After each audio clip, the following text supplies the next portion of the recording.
you have all been riding, Brenna has been in the back of the covered wagon scribbling furiously into a tome. Now it's late afternoon. The sun has started to set, and you guys are basically walking into Seyhoff. Okay. Pup?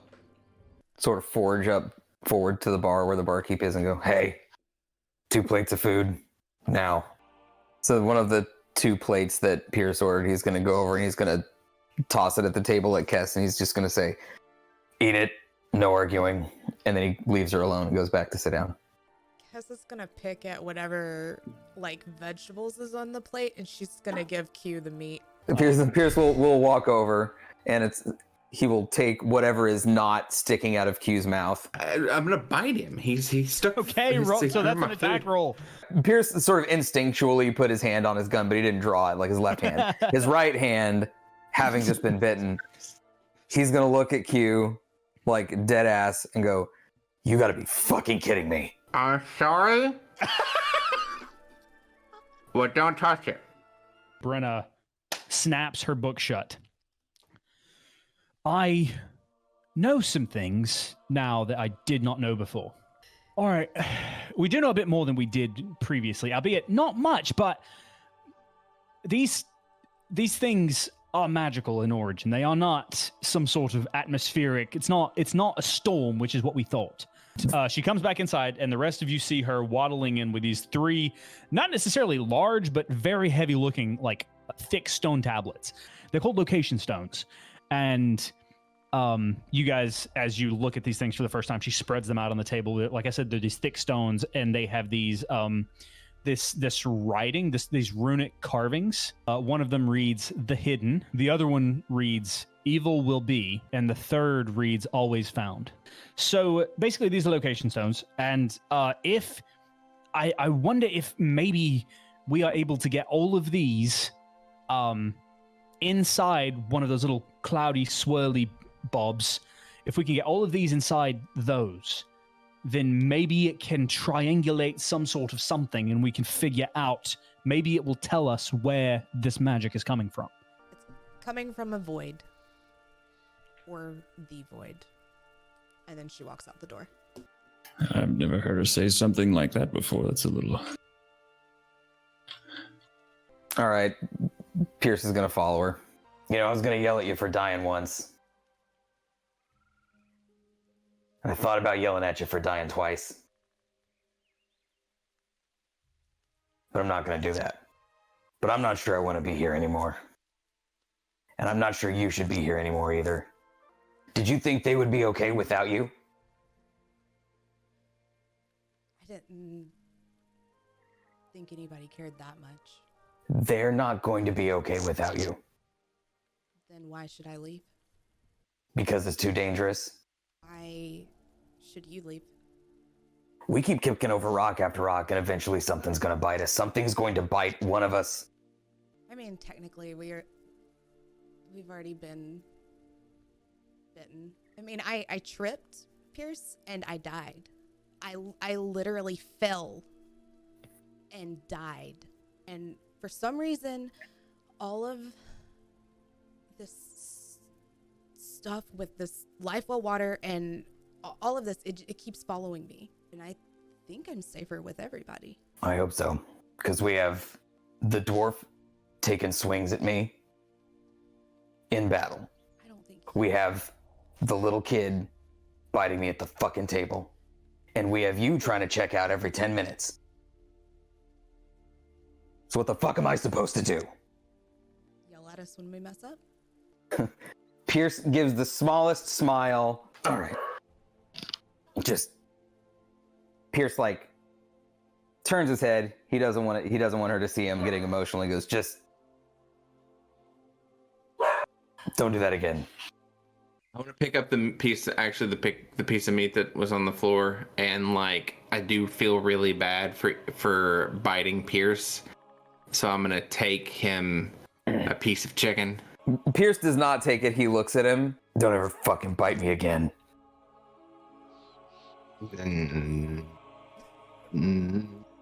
Okay, and he eats the chicken. Augustus, can I get a perception check from you, please?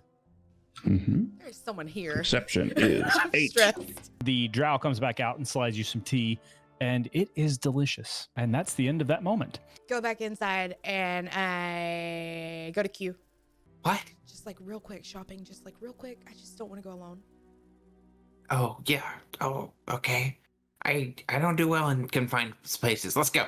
Okay. You see a necklace with orange beads. Sir? Q, listen, it is he canon. loves jewelry. The Q loves jewelry. He Sir? does. And this is it would match my skin tone. Oh, that there is a fireball necklace. Okay, thank you. You see a gun that is not necessarily a pistol, but it's you have seen other weapons before that are longer, more like muskets, and it appears as if it takes 2 hands to use. Hey, Pierce. Mm-hmm. Can you just come over here for just 1 second? I sit my bag of holding down, and I imagine that it's like a magician's hat, and I just start pulling the gun out. What the fuck? Here, I thought you could. It's a gun, I think. Oh man. Where did you get this? Pawn shop. I love this. Thanks for letting me borrow your jacket. Thanks for trying to make me eat yesterday. Please don't leave us. And I hope you have fun with that. And I turn around and walk away. Dorf was only under her spell for a few seconds. The Furbolg vampire had taken quite a beating. Sparkles stumbled and placed a hand on his shoulder. Do my bidding, she gasped before taking an arrow between the eyes. A moment later, with a tingle still lingering in his palms, Dorf shook the effect, but something was lodged deep in his mind, similar to a darkness he thought he'd slept off weeks before. The sweat he broke into was a cold one. Something was wrong. Jindy lay on her back in the crow's nest of the Queen Arathane's Revenge, basking in the moonlight. Then, a ripple in the sky around the moon. In front of her was a fork in this deep ocean road. Your path won't always have a clear answer. But what is the moon but light that's been forged in the darkness? Jindy felt a gentle nudge. When she awoke, Dorf was kneeling next to her. Pickett, his hedgehog, sat on the ground next to him, whining. Before everyone else gets up, can we talk? He asked. I think I'm in trouble. So we've got 3 of these stones. If we can get them into these cloudy gigs, then perhaps they'll tell us where the source of this magic is. If one opens up, we could waltz up and, like I said, toss it in. In the middle of the night, the screaming begins once again. Okay, is this it? Are we going, Alpha Team? You guys actually successfully get all of the tablets into the clouds. And then eventually they start to disappear and debris starts to fall out of them again, as well as all 3 of the tablets. You all see the runes that you read on them, or that you saw on them when she first dropped them down in front of you the day before. They are shifting and they are glowing purple. Whether it's some creature or some being or a person that's actually casting this, I don't know, but it's coming from somewhere close to here. Augustus, can I get you to make a perception check, please? You see a dragonborn woman, an aging dragonborn woman, who looks incredibly familiar to you. Hey, do you need help with... Are you okay? Master Augustus. What are you doing here? She pulls her hood a little bit more tightly. If you're busy, that's fine, too. We don't have to... I mean, things are kind of sideways right now. It's nice seeing you, though. I'm not exceptionally well, if I'm being perfectly honest with you. How are you? Things are things. Stopping the world from ending. Giant squid. Are you? Lost my apartment. Things have been... You know what? Things are not great either, I would say. Yeah. Portals and... I flew. Spiders. It's been busy. She takes her hood down. You notice right away something is not right. Something's not right. This is an aging dragonborn woman. The person you are talking to when you left just a few years ago was very much so in her youth. Something terrible happened, didn't it? Yeah. Do you need help? If I don't ask you this, I'll never sleep again. Did you know my mother was sick? No, I wasn't aware of that. I'm sorry. Someone at the school kept that from me. Actually, can we talk? Yeah. Kess, you were casting Detect Magic. As you're walking around, you ping on a bit of illusion magic. Cast a spell magic at 4th level. The pile of rubble disappears, and there is a small cottage. There, you got Did you something. see it? Did you see it? Did you see it happen? That was weird. Yeah? Let's go that way. In it? We're going in it? We're going I'm going in it. I want to shoot something. Hang on. Well, there's time for that. We don't have Augustus. We don't have Jindy and Dwarf. Like, we don't know what's in this thing. You got me. We have him. We got little kid. We have you can turn into shit. I've got Iris. I Let's can't- go I can't poke turn into- around. I can't turn into anything right now. It'll be fine. You'll be fine. Can make a building out of a bunch of bricks. I didn't do this. This was already here. All right, if we get Augustus, will you go look? Can we go look at the cottage? If we could wait like an hour, yeah. No, I'm not waiting an hour. I'm gonna go get him. Yo, Turtle, let's go. No. Got shit to do. No response. As you walk around me, you see that there's like 10 empty teacups. Like I've been just slamming teas. Was this all you? No, I had run into a old student of mine. You ran into a student who casts magic. Yeah, they cast magic as well. Did you ask your student if they knew anything about the portals, Turtle? Yeah, they were just passing through. They don't know anything about that. You know, Pierce, he might be lying. Don't you fuck with me. I wouldn't do that. Tell me the truth. I didn't ask her about it. It God escaped my damn mind. it. I'm sorry. Let's go. Fucking found him.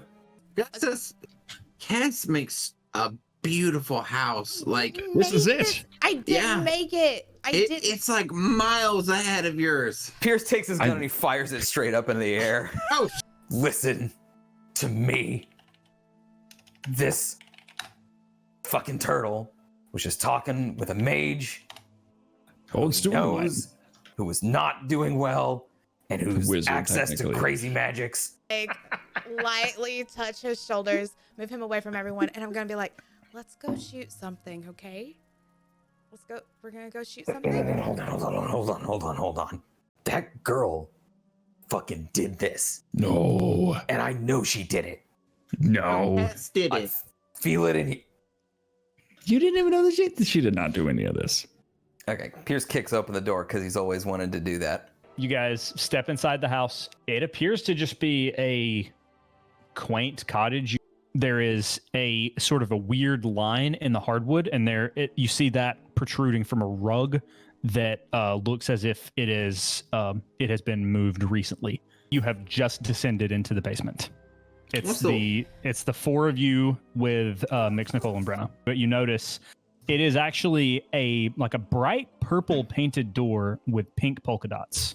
This door is exactly the same door that Raina Trogo, your former student, had outside her dorm at the college. That's weird. What's this doing here? What's what doing where? Oh, nothing, Pierce. It's my old student used to have a door like this one. The more you tell me about your old student, the more upset I get. So yeah, you guys step into this room, and the door gently closes behind you and latches. You are all standing in this cave. As you walk around, you see a small body of water like a pool. You are able to tell that it is very thick and very black. It looks like the black water that's in your flask. I touch it. When you reach down, it sort of depresses before you touch it. Yeah, it seems to have a reaction to you.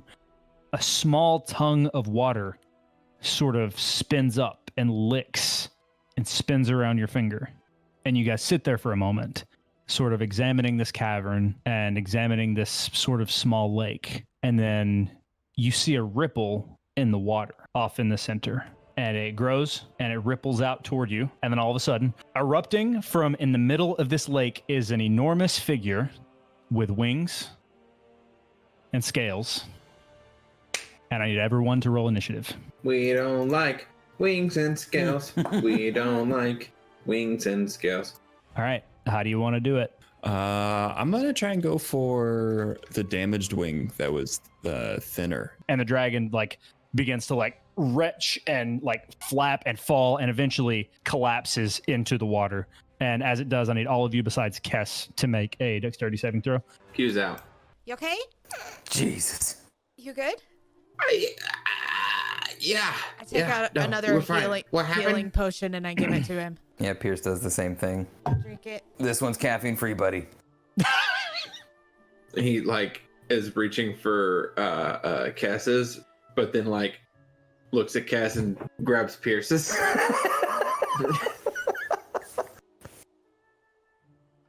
I roll 44 plus 4.